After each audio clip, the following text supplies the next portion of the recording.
to take out money out of your Acorns account is you should first need to open the Acorns account itself, then start by opening the Acorns app, logging into your account. Next is from the home screen, you should tap on the invest, which you can see right here. After that is account or the account you want to withdraw from. You should tap withdraw, which you can see, and it will help you right here.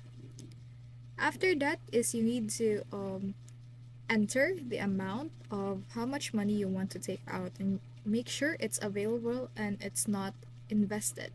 Then select the bank account, which you can see right here. You have the top supporters newly found, and review your info with withdraw and hit withdraw, and now you're done. Your money will usually arrive in 3 to 6 business days, so it might take a while, but yeah, it's easy.